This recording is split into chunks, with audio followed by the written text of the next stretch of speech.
Bien, vamos a continuar con esta siguiente conferencia. Y sin lugar a dudas, pues todos hemos sido tremendamente confrontados, exhortados, desafiados, amonestados, animados, pero esa es la vida del cristiano. Esa es la vida del cristiano. Ser cabeza y no ser cola. Amén. Así lo establece la palabra. Tenemos una gran responsabilidad los que somos cabeza de hogar. Una tremenda responsabilidad. Que me temo que todavía hay muchos cristianos o muchos que se dicen cristianos que no saben todavía la grande responsabilidad que Dios nos ha delegado como ser cabeza del hogar. Por eso es que hoy nos damos cuenta que mucho pecado se ha metido a la iglesia por no alinearnos al orden de Dios, por no alinearnos a los principios de Dios. Pero también donde abunda el pecado, sobreabunda la gracia, porque así es Dios y por su gracia es que estamos aquí. Pablo dijo: no, lo que tengo, lo que he hecho y lo que soy, no lo soy por lo que conozco, sino por su gracia, porque todo es por gracia de Dios. Y se nos delegó una responsabilidad como cabeza de hogar por la gracia de Dios, ¿verdad que sí? Y yo quiero que vaya a su Biblia y vamos a ver una escritura en Jueces capítulo 2, versículo 10. ¿Qué significa ser cabeza de mi hogar?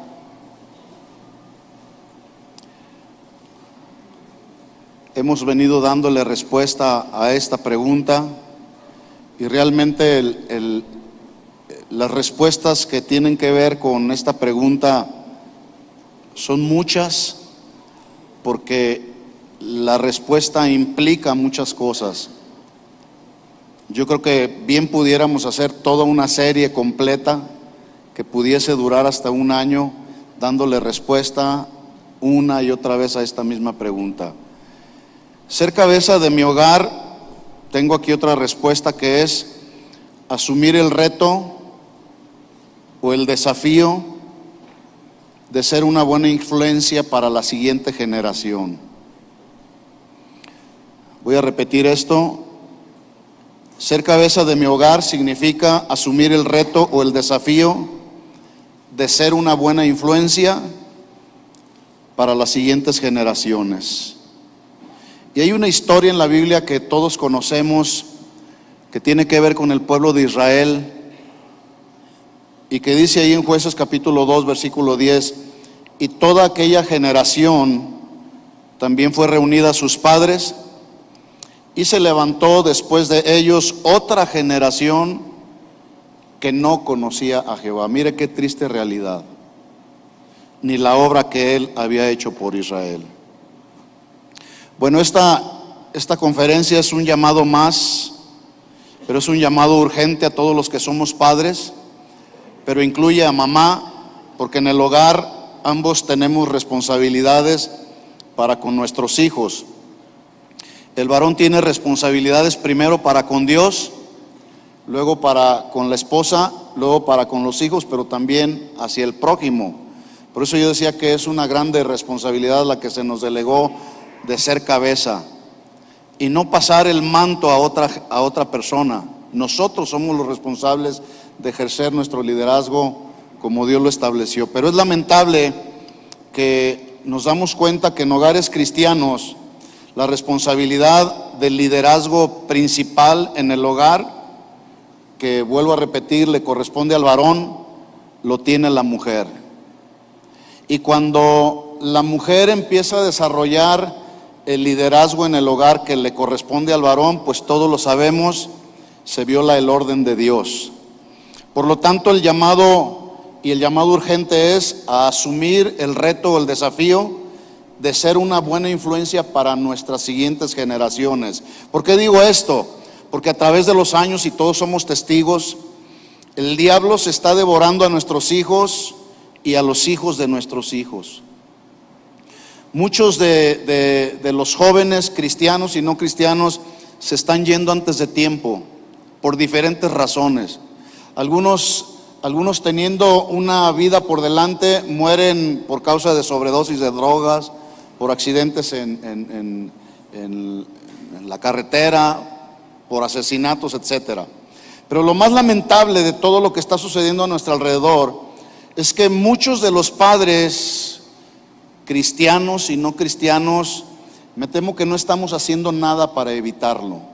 Qué bueno que hemos sido convocados a los varones a estas conferencias. La semana pasada también nosotros, en una inquietud que el Señor puso en nuestro corazón también por trabajar con los varones, hicimos una convocación también para desafiar a nuestros varones, porque nuestros hijos están yendo a una eternidad sin Cristo. ¿Ya se había dado cuenta de eso? Se están yendo a una eternidad sin Cristo. Y la pregunta que tenemos para nosotros como padres es: ¿qué es lo que tenemos que hacer nosotros los padres, que algunos ya son padres maduros de muchos años? Por ejemplo, por lo que a mí se refiere, yo tengo ya 39 años casado, tengo 3 hijos y 5 nietos. Tengo una gran responsabilidad, soy la primera generación de cristianos en mi casa. Ya tengo una segunda generación con mis hijos que están caminando con el Señor, y nos viene una tercera generación con 5 nietos. La pregunta es: ¿qué vamos a hacer para lograr que los propósitos de Dios se cumplan en nuestra vida como cristianos, como familia cristiana? Pues una respuesta entre muchas otras es ser un ejemplo que logre ser un impacto en el corazón de nuestros hijos, en el corazón de nuestra siguiente generación. Y viene a mi mente en estos momentos, cuando menciono esta palabra, que nuestro ejemplo sea un impacto. Viene a mi mente cuando el apóstol Pedro, después de haber sido lleno con el Espíritu Santo, después de haber estado allá en el aposento alto, y dice la Biblia que descendió el Espíritu Santo como un estruendo fuerte, y todos fueron llenos con el Espíritu Santo. En su primer mensaje que publicó o que predicó el apóstol Pedro, dice la Escritura que se levantó y habló y les dijo a toda esa generación de personas que lo escuchaban: ese Cristo al que ustedes crucificaron, Dios lo ha hecho Señor y Padre, Señor y Rey de toda esta generación. Y ustedes que lo crucificaron, ustedes son los responsables. Y fue de tal impacto el mensaje del apóstol Pedro, que dice la Biblia que cuando escucharon ese mensaje fueron compungidos en su corazón. Y esa palabra compungir significa justamente que les vino un impacto como algo punzante aquí en el corazón, tan fuerte que inmediatamente después de ese impacto que ellos recibieron en su corazón, ellos dijeron: ¿y ahora qué haremos para recibir la salvación? Y yo no veo que Pedro les dijo: pues tienen que hacer esto, tienen que hacer esto. Lo único que Pedro les dijo es: arrepiéntanse de todos sus pecados y recibirán el don del Espíritu Santo.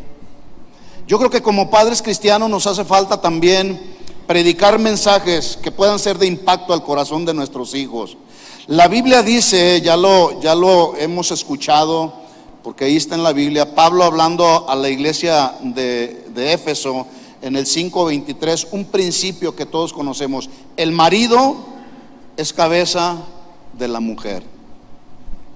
Una ocasión, una mujer de nuestra congregación, que por supuesto los papeles se habían invertido, con mucha tristeza en su corazón, vino y me dijo: ¿por qué Dios tuvo que establecer ese orden? ¿Por qué Dios tuvo que poner a mi marido como mi cabeza? Yo no estoy de acuerdo. Deme usted una respuesta. ¿Por qué la Biblia dice que el marido es cabeza de la mujer? Y yo pienso que ella esperaba una respuesta muy profunda, teológicamente muy profunda. Le dije: porque así Dios lo estableció, porque Dios es soberano. Y Él hace lo que Él quiere y establece a cada quien en el cuerpo de Cristo como Él quiere, porque Él es el Dios soberano. Dice ahí entonces: Él es marido, la cabeza, el marido es cabeza de la mujer, así como Cristo es cabeza de la iglesia, la cual es su cuerpo y Él es su Salvador. Y ser cabeza del hogar puede ser una influencia o ejercer un liderazgo que puede ser positivo o negativo. Porque ser cabeza implica marcar una dirección, pero también ser cabeza del hogar significa guianza, significa crianza también. Ser cabeza del hogar, ya lo dije en la otra conferencia, significa darle a nuestros hijos formación cristiana. Significa ayudar a nuestros hijos a que piensen conforme piensa Dios, con sabiduría y con inteligencia espiritual. Por ejemplo, Jesús, como nuestro máximo ejemplo de cabeza, porque la Biblia dice que Él es cabeza de la iglesia, como el perfecto y mejor líder, en menos de 4 años Él instruyó e inspiró a sus seguidores de tal forma que cuando se les delegó la responsabilidad para que ellos siguieran el ministerio que Jesús había iniciado, ellos estuvieron dispuestos al desgaste físico, pero también estuvieron dispuestos a dar su propia vida y morir por la causa del evangelio. El día de hoy hay muchos padres de familia que no les interesa el crecimiento espiritual de sus hijos.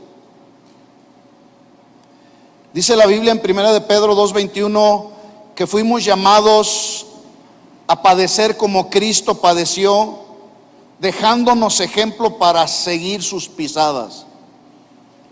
Así que Jesús fue una influencia para rescatar a la siguiente generación que vivía en sus delitos y pecados. Y una ocasión, Pablo, escribiéndole a su joven discípulo y su hijo en la fe, Timoteo, en su segunda carta, en el capítulo 1, versículo 5, Pablo le escribe a Timoteo y le dice: Timoteo, traigo a mi memoria la fe no fingida que hay en ti, la cual habitó, escuche bien, primero en su abuela Loida, luego en tu madre Eunice, y estoy seguro que en ti también, Timoteo, porque eres un hombre que haces honor al significado de tu nombre, que es el que honra a Dios. Timoteo significa el que honra a Dios. Una fe, yo puedo ver en este solo versículo una fe que trascendió por 3 generaciones. Primero en la abuela, luego en la madre y ahora en Timoteo. Es lamentable que el día de hoy hay hogares donde no se está expresando una fe no fingida, sino todo lo contrario, una fe muy fingida, muy fingida. Hay creyentes que, por decirlo de una manera, que no creen en lo que dice Dios en su palabra, creen más en lo que otros dicen que en lo que dice Dios en su palabra. Y la fe no fingida ya no trasciende, se ve frustrada la siguiente generación. Y nuestros hijos nos están viendo, y los hijos de nuestros hijos, los que ya tenemos nietos, nos están viendo también. En el Antiguo Testamento podemos ver que hay ejemplos también de hombres que dieron un buen ejemplo a su siguiente generación. Por ejemplo, Moisés fue ejemplo para Josué, y fue un ejemplo en sabiduría, en mansedumbre, pero algo muy importante, fue un ejemplo para Josué en obediencia a Dios. Moisés logró sembrar en Josué todo tipo de enseñanzas que más adelante serían para Josué toda una fortaleza y le ayudarían en el tiempo en el que él asumiría la responsabilidad del liderazgo de Israel. Todo lo que aprendió de Moisés le ayudaría cuando después él vendría a ser el rey de Israel, o mejor dicho, el líder de Israel. Ya todos sabemos y nos queda claro que hay una ola de maldad y perversidad que tiene afectada esta sociedad. Y si esta sociedad está afectada, pues obviamente las familias están afectadas, y por ende la iglesia está también afectada, porque la iglesia está formada por familias. Y si en la familia hay crisis, pues la iglesia experimentará también crisis. Por eso es muy importante que sigamos teniendo estas convocaciones donde a los varones se nos esté desafiando, se nos esté motivando y exhortando a ejercer nuestro liderazgo con mucha responsabilidad.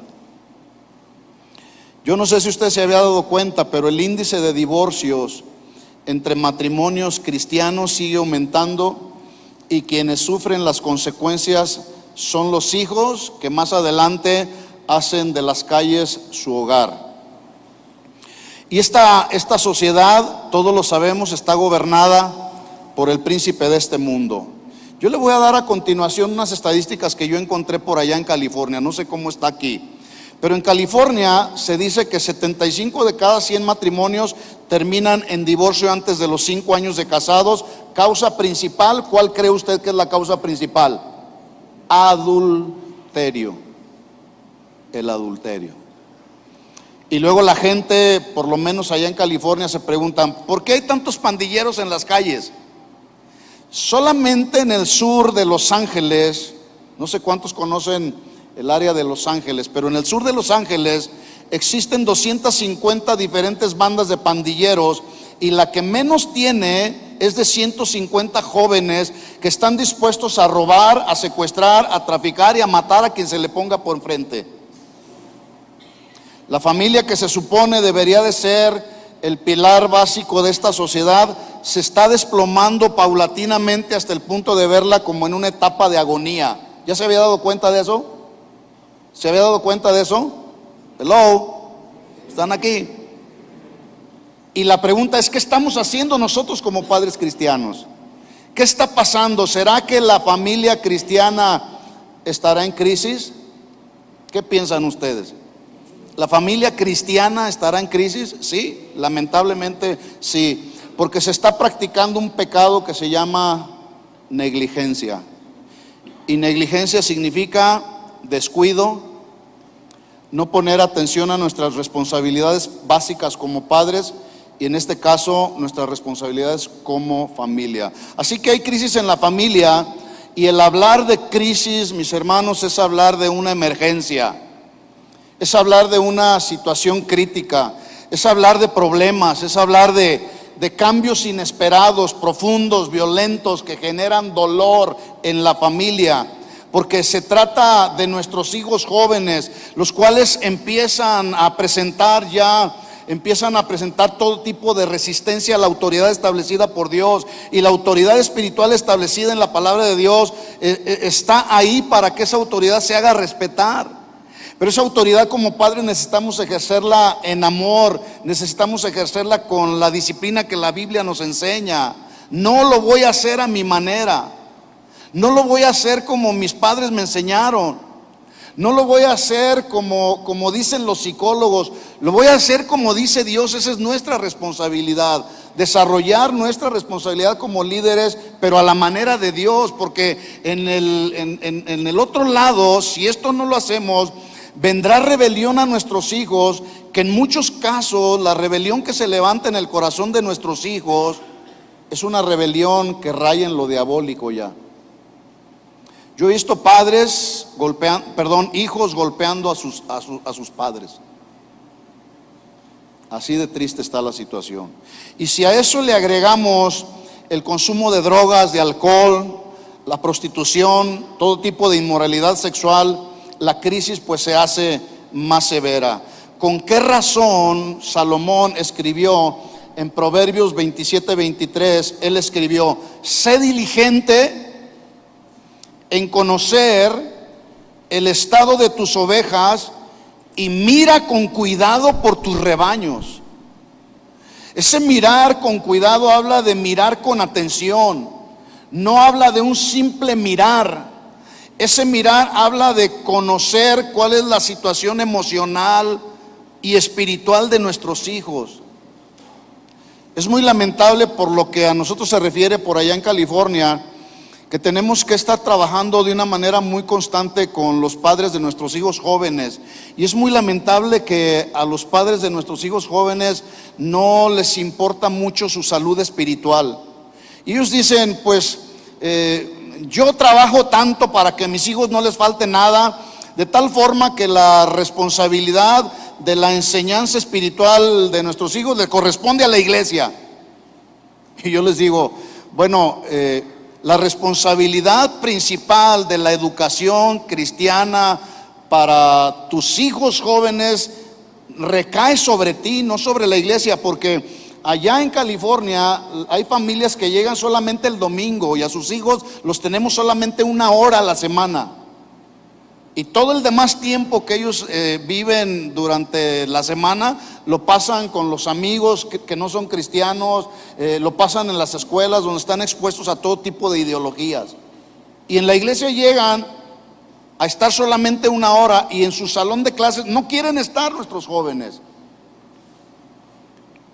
Y cuando dice Salomón ahí, sé diligente en conocer el estado de tus ovejas y mira con cuidado por tus rebaños. Es triste ver que hay padres que no conocen a sus hijos porque han sido negligentes y no están cuidando su propio rebaño.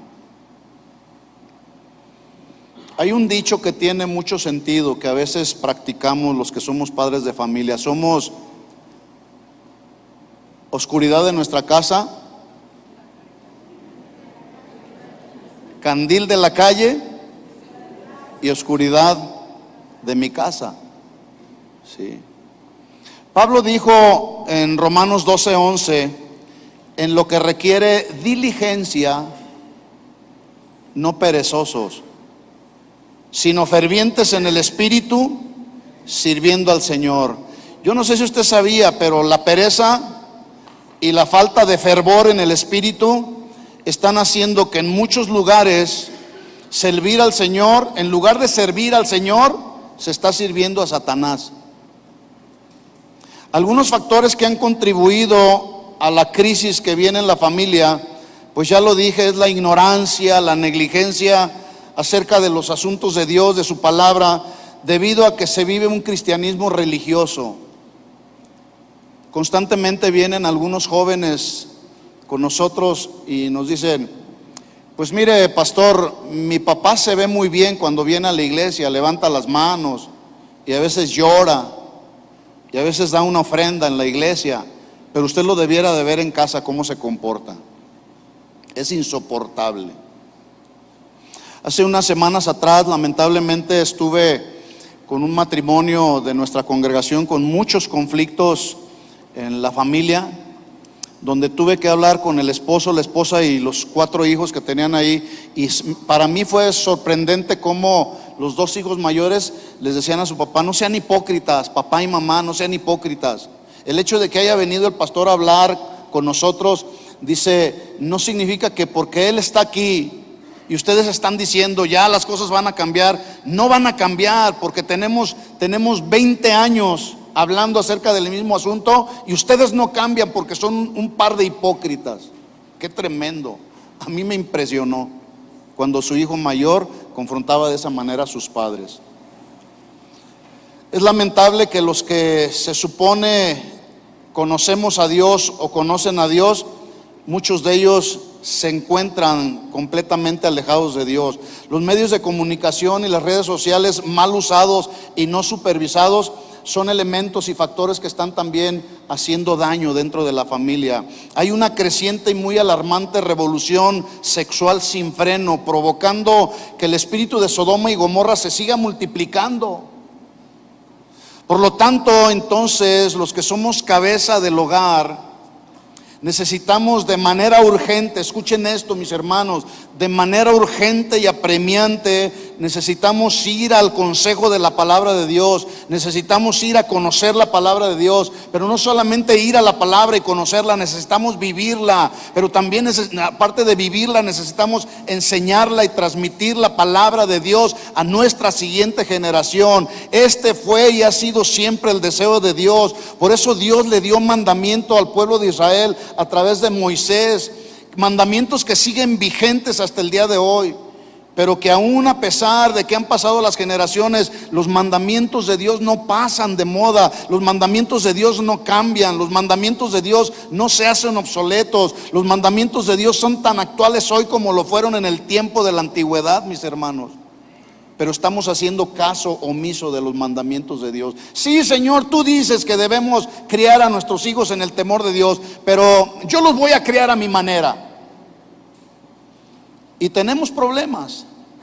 Nos enfrentamos con problemas con nuestros hijos. Mire lo que Dios le dijo a Israel a través de Moisés. Deuteronomio capítulo 6, versículo 1, si me acompaña ahí, por favor.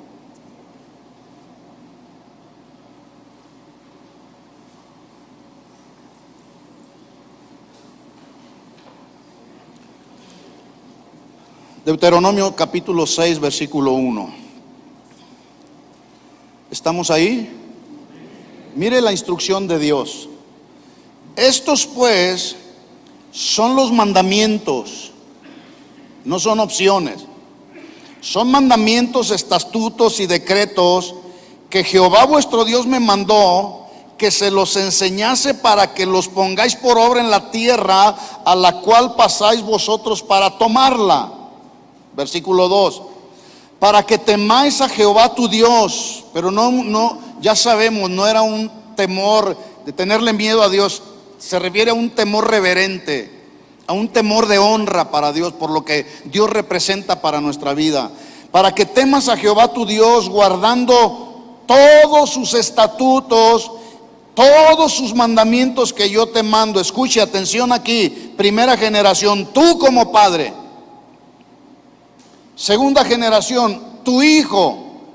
Y tercera generación, el hijo de tu hijo, que son los nietos. Todos los días de tu vida, para que tus días sean prolongados. Versículo 3. Oye pues, Israel, y cuida de poner por obra para que te vaya bien en la tierra. Para que te vaya bien en la tierra. Ahora nos damos cuenta por qué a veces no nos va bien en la tierra. Porque eventualmente no ponemos en práctica los mandamientos, estatutos y preceptos de Dios, sino más bien anteponemos nuestra sabiduría humana. Para que te vaya bien en la tierra que fluye leche y miel, y os multipliquéis como te ha dicho Jehová, el Dios de tus padres. Esto significa que Moisés, como padre espiritual y como el líder de Israel, debía de enseñar los mandamientos de Dios al pueblo y confirmar que el pueblo los cumpliera, con el fin de que las siguientes generaciones fueran influenciadas y mantuvieran la obediencia a las leyes de Dios. Versículo 4, por eso le dice: oye Israel, Jehová nuestro Dios, Jehová uno es. No son muchos dioses. Recordemos que Israel había salido de la esclavitud de Egipto, 430 años de esclavitud, donde fueron expuestos a muchos dioses. Egipto era politeísta, adoraban a todo tipo de dioses, e Israel salió impregnado de toda esa idolatría y paganismo de Egipto. Por eso es que ahora, a través de estos mandamientos, el Señor le está diciendo a Israel: ya no son muchos dioses, ahora yo soy el único Dios. Hay un solo Dios, Jehová uno es. Y amarás a Jehová tu Dios de todo tu corazón y de toda tu alma y con todas tus fuerzas. La pregunta es: ¿cómo amas tú a Dios? Tú amas de tal manera a Dios que puede ser un ejemplo de amor hacia Dios que tus hijos están viendo y que pueden ser una influencia para que ellos también amen a Dios como tú amas a Dios. Mire una manera de poder rescatar la siguiente generación. Versículo 6, Deuteronomio 6:6. Y estas palabras que yo te mando hoy estarán sobre tu corazón. Primera generación. La pregunta es: ¿las palabras del Señor están inscritas en nuestro corazón como la primera generación?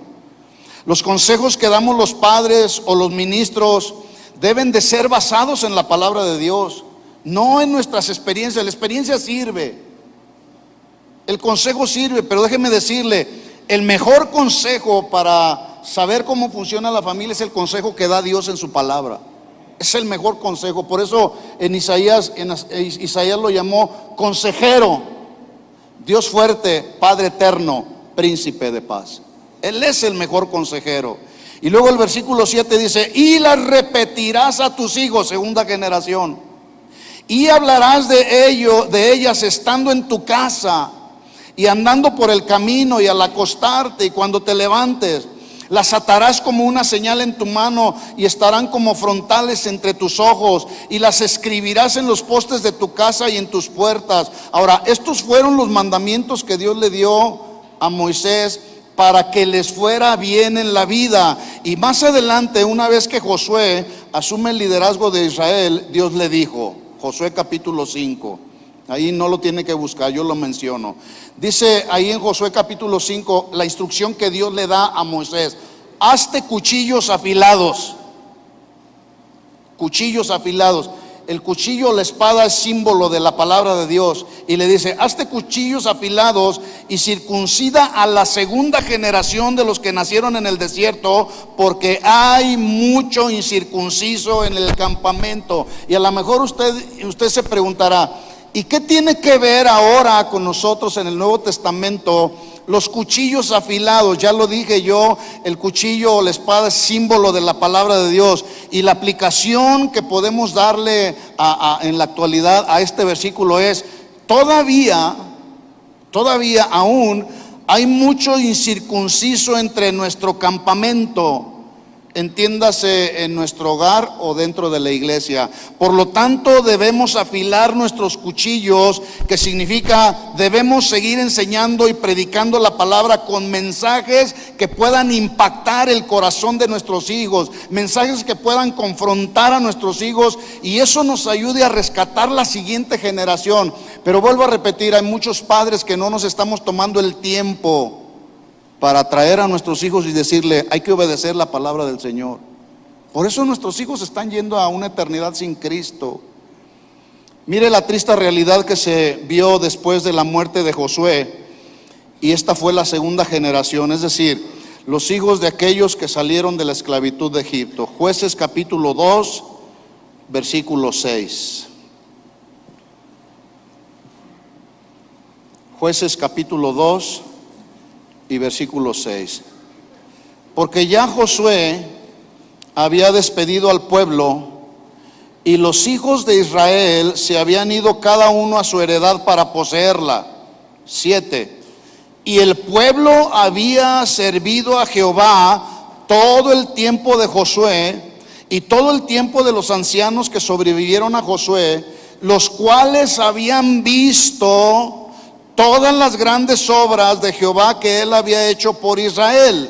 En otras palabras, al ver las grandes obras milagrosas que Dios hizo a favor del pueblo, esto los movió inevitablemente a servir a Dios como una muestra de su amor y gratitud a Dios por lo que Dios había hecho con ellos. Ven las grandes maravillas, cómo Dios los sacó con mano fuerte y poderosa de la esclavitud de Egipto. Más adelante les abre camino en medio del Mar Rojo, y en medio del desierto no les faltó el pan, no les faltó el agua. El calzado de sus pies iba creciendo conforme iba creciendo el pie de los israelitas. Estas grandes obras y grandes maravillas que ellos vieron con sus propios ojos los motivaron a los israelitas en el tiempo de Josué a servir a Dios como una muestra de amor y gratitud a Dios.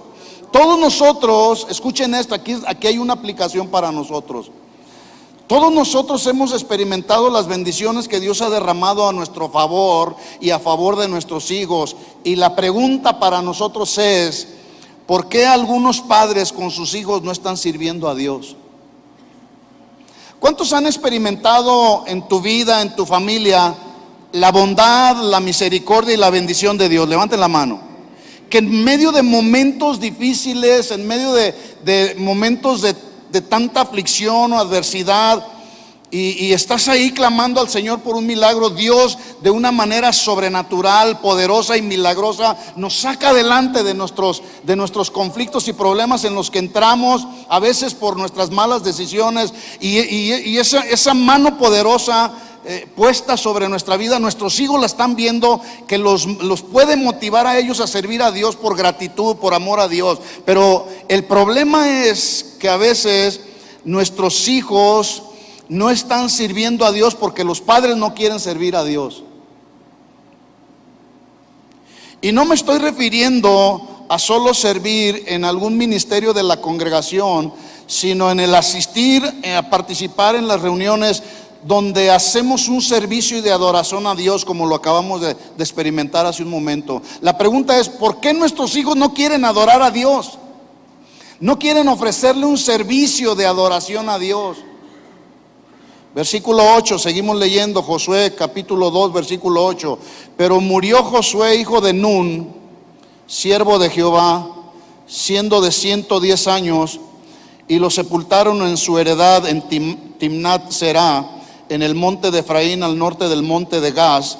Y toda aquella generación también fue reunida a sus padres, es decir, ellos murieron. Y se levantó, atención aquí mis hermanos, después de ellos otra generación que no conocía a Jehová ni la obra que él había hecho en Israel.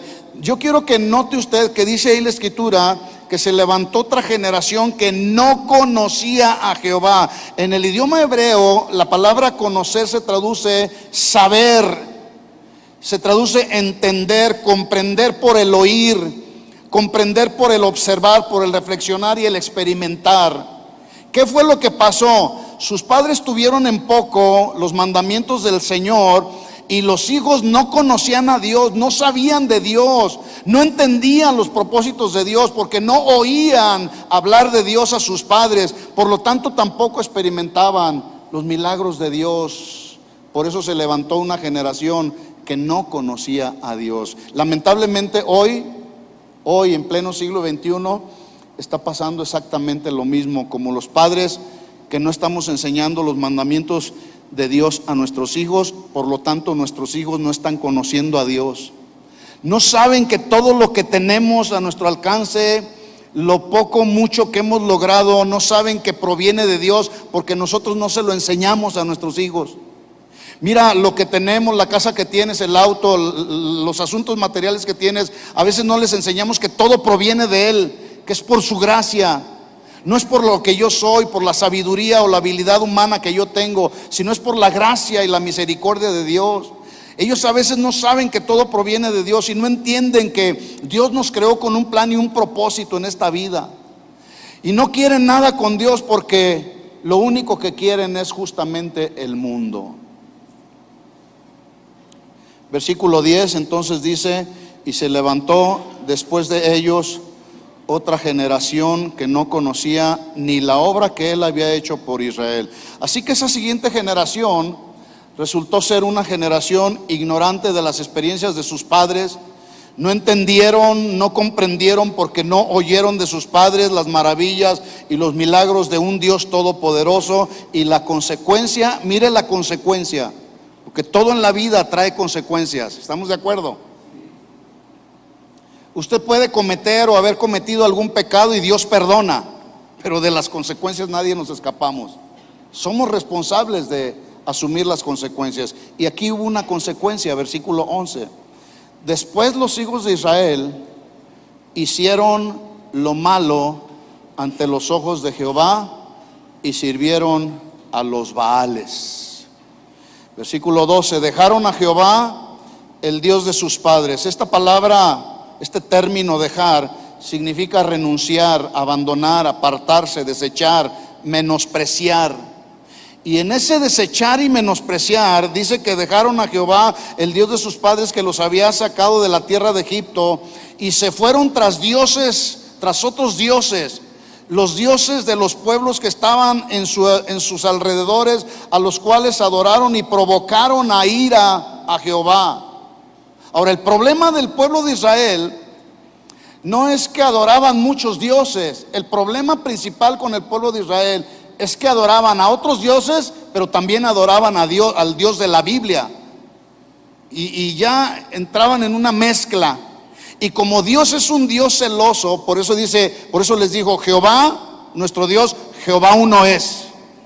Ya no son muchos dioses. La honra y la gloria Él la quiere. Por eso Dios es celoso. No quiere compartir a su pueblo con nadie, ¿sí? Y el problema del pueblo de Israel es que adoraban otros dioses y al Dios de la Biblia, Jehová de los ejércitos. ¿Cuáles son los dioses de este mundo a los que está adorando la gente? Bueno, los dioses de este mundo es el sexo, la droga, el alcohol, el dinero, las mujeres. ¿Eso quieres para tus hijos, varón? Les pregunto, ¿eso queremos para nuestros hijos? Por supuesto que no. Por lo tanto, dice ahí versículo 13, dejaron a Jehová y adoraron, que significa se postraron, hicieron reverencia, fueron hacia Él. ¿Qué hizo Israel? Dejaron a Jehová, adoraron a Baal y a Astarot. Por lo tanto, con mucha facilidad se dieron a la corrupción y las consecuencias fue Mire el título del encabezado en la Biblia. No sé si el encabezado de su Biblia dice como en la mía, ahí en el capítulo 2, antes del versículo 13.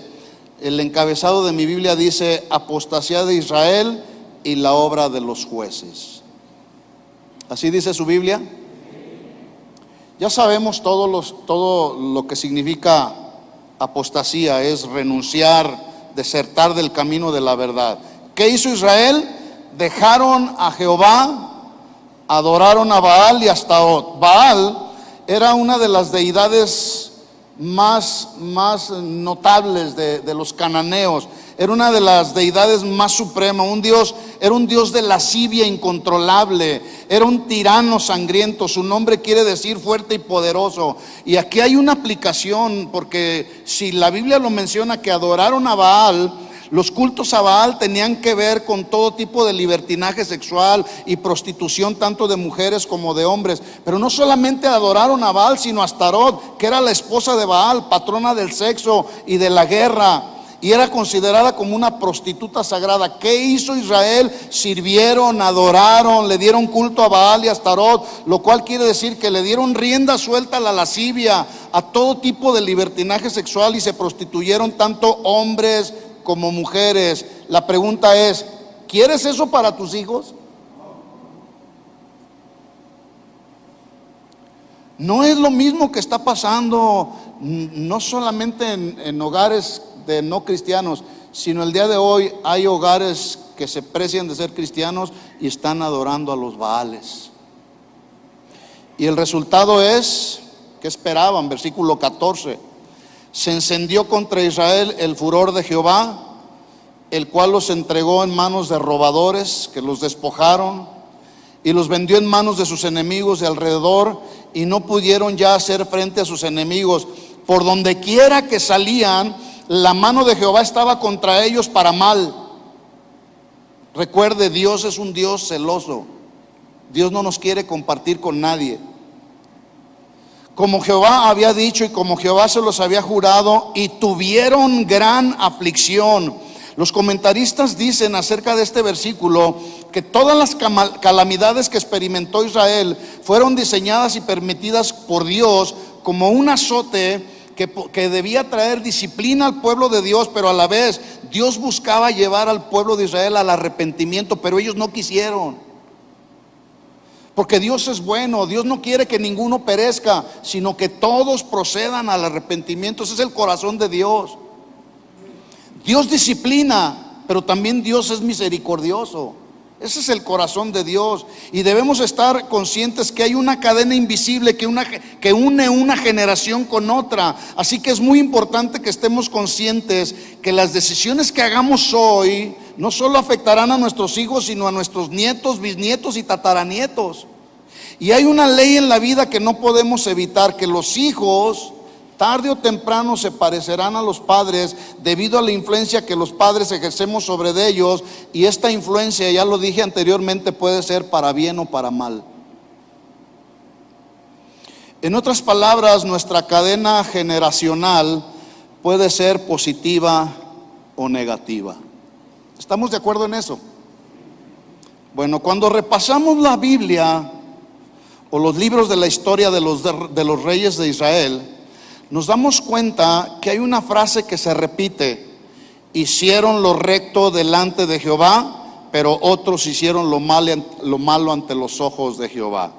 Yo quiero que rápidamente repasemos un poco el reinado del rey David, valga la redundancia, y su descendencia, para saber la influencia y el legado que él dejó a las siguientes generaciones. Nos daremos cuenta que aunque David como padre cometió grandes pecados, él fue absuelto por Dios porque se arrepintió, y Dios vio que hizo lo bueno y lo recto, pero de las consecuencias no se pudo librar.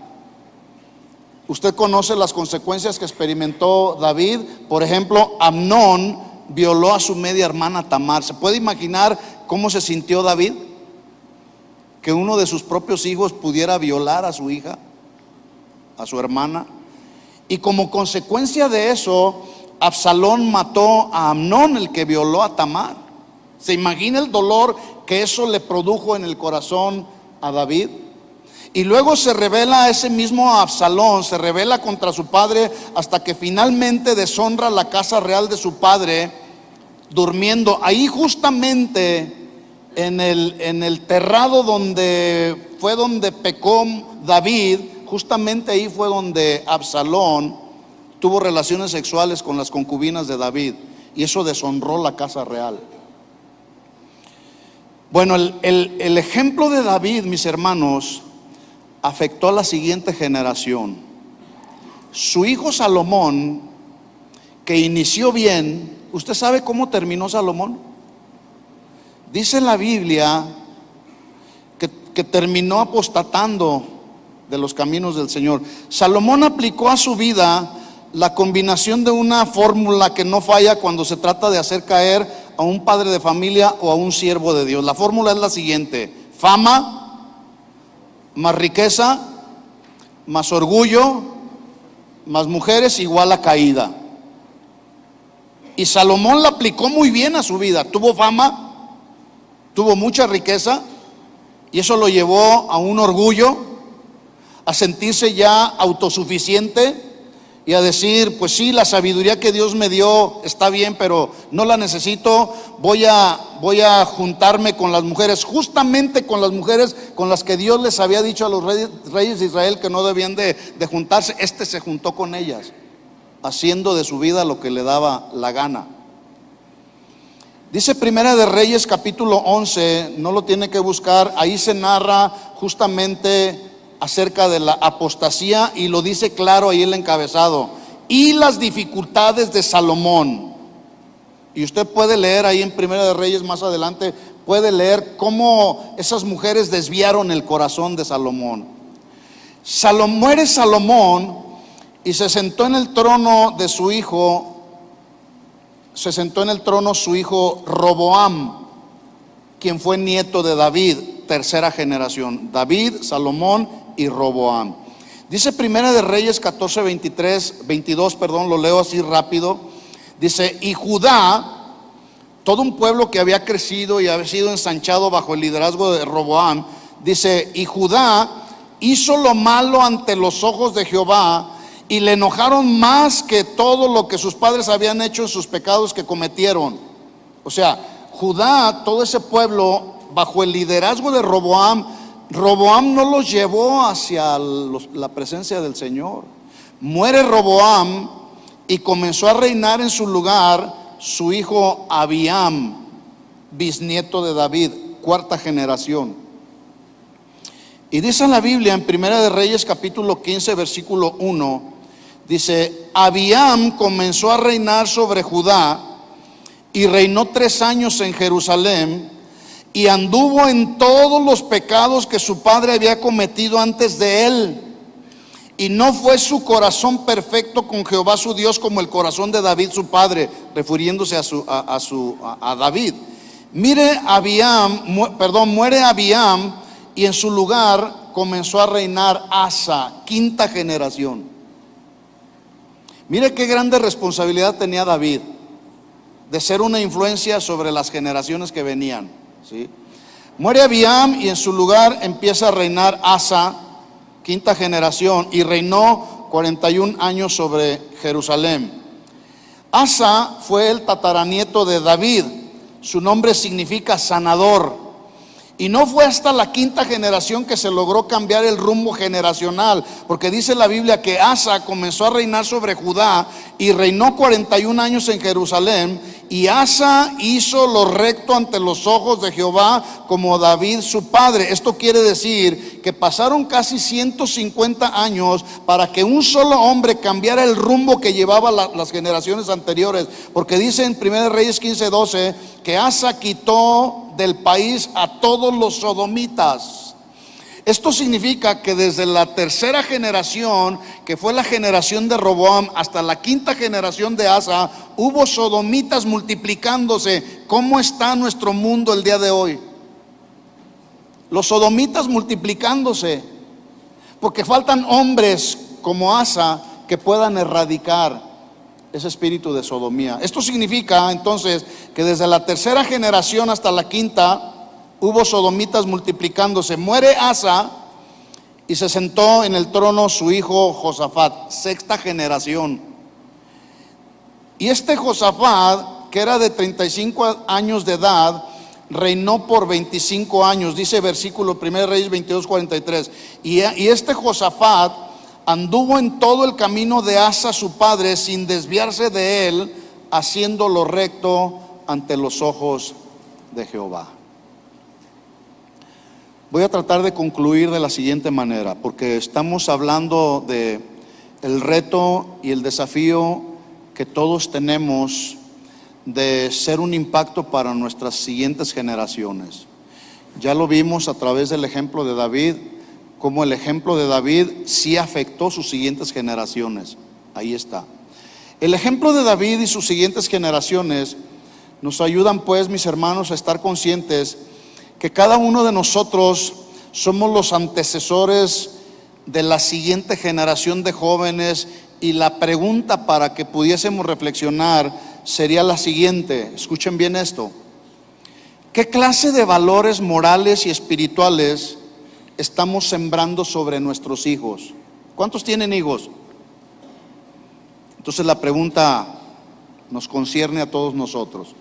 ¿Qué clase de valores morales y espirituales estamos sembrando en nuestros hijos? Siguiente pregunta: ¿qué clase de sistema de valores y moralidad le estamos estableciendo para las próximas generaciones? ¿Cuál es la herencia que le dejarás a tus hijos? En estos días de 24 y 25 murió mi padre, y yo tengo esperanza de que haya podido haber tenido la oportunidad de arrepentirse en la presencia del Señor. Pero él dejó una herencia, y los próximos días después de que fue sepultado, uno de mis hermanos, el que quedó ahí como responsable, nos leyó el testamento, y yo no estaba incluido en el testamento.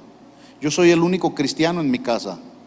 Tengo 35 años caminando con el Señor, y en esos 35 años ninguno de mis familiares ha querido nada con Dios. Aún a pesar de que les hemos compartido, hemos tratado de darles el mejor testimonio, nunca han querido nada con Dios. Entonces, cuando mi hermano está leyendo el testamento, se sorprendió porque yo no estoy ahí en el testamento. Me dice: no sé cuál es la razón por la cual nuestro padre no te dejó parte de su herencia. Le dije: yo sí sé cuál. Porque cuando yo me convertí a los caminos del Señor, Él me corrió de su casa y me dijo: tú traicionaste la religión que te inculcamos como nuestros padres, por lo tanto no vuelves a poner un pie en esta casa. Dije: está bien si esa es tu decisión. Pero esa determinación que Él hizo en su corazón le duró por todos estos 35 años hasta que Él murió. Y de repente vino a mi corazón una inquietud de la carne, una incomodidad en mi carne, que yo dije: qué malo mi papá, ¿por qué no me dejó nada? Qué cruel. En realidad no fui tan mal hijo. Y empecé a tratar de justificarme cuando Dios me paró y me dijo: mira, la herencia que tus hermanos están recibiendo es una herencia terrenal. Yo tengo para ti una herencia celestial, así que disfrútala.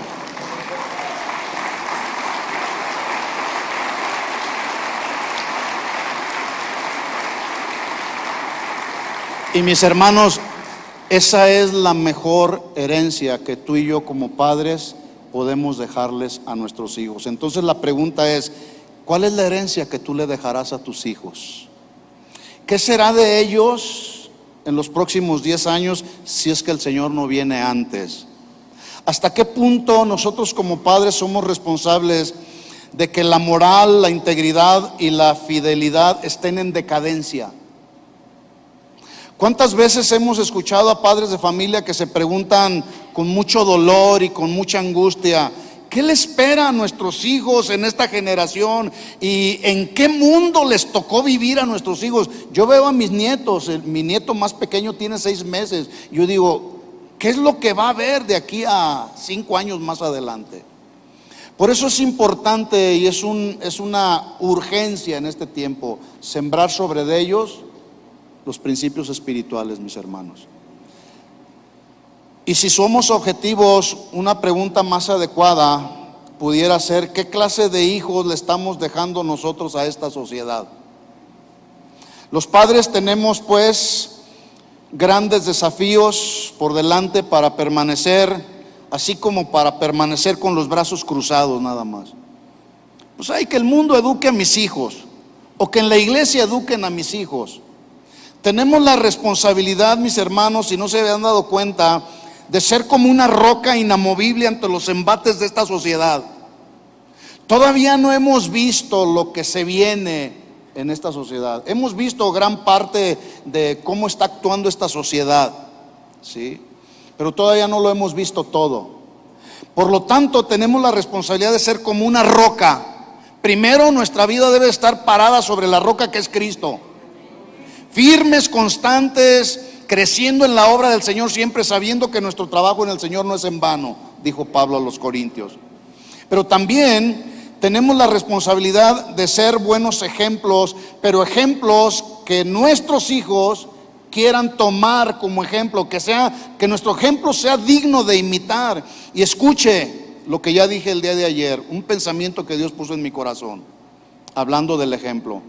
Que tu ejemplo como padre o madre, en la primera conferencia que di, que tu ejemplo como madre o padre sea de tal influencia sobre tus hijos que cuando ellos piensen en Dios, cuando ellos piensen en Jesús, cuando ellos piensen en amor, en respeto, en cariño, en justicia, en integridad, que piensen en ti como un hombre que ama a Dios, como un hombre que ama la palabra de Dios. Pero este pensamiento se puede aplicar a lo contrario, que nuestro ejemplo como padre o el ejemplo de algunos padres puede ser de tal influencia que cuando ellos piensen en religiosidad, en odio, en repudio, en hipocresía, en mentira, en deshonestidad, pueden estar pensando en ti.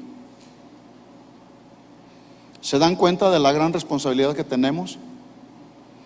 Por eso Jesús dijo en el muy conocido Sermón del Monte, ya casi para finalizar este sermón, en el capítulo 7 de Mateo, versículo 24, lo leo y con esto terminamos y oramos. Él dijo, palabras de Jesús: cualquiera pues que me oye estas palabras y las hace, le compararé a un hombre prudente que edificó su casa sobre la roca. Descendió lluvia, vinieron ríos, soplaron vientos, golpearon contra aquella casa y no cayó porque estaba fundada sobre la roca. Versículo 26. Pero cualquiera que me oye estas palabras y no las hace, le compararé a un hombre insensato que edificó su casa sobre la arena. Descendió lluvia, vinieron ríos, soplaron vientos, dieron con ímpetu contra aquella casa y cayó, y fue grande su ruina. Cada uno de nosotros decidimos cómo vamos a edificar. Edificar en la roca o edificar en la arena. Amén. Tenemos grandes responsabilidades, mis hermanos. ¿Qué significa ser cabeza de mi hogar? Todo lo que ya hemos hablado.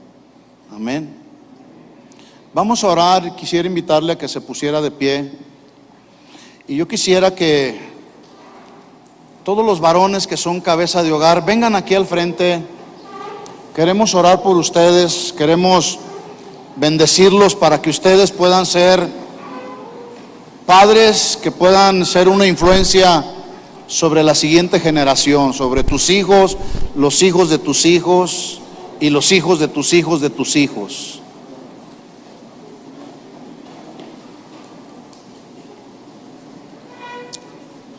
Quisiera que se voltearan hacia la congregación para que la esposa o los hijos que están por ahí puedan extender su mano hacia cada varón.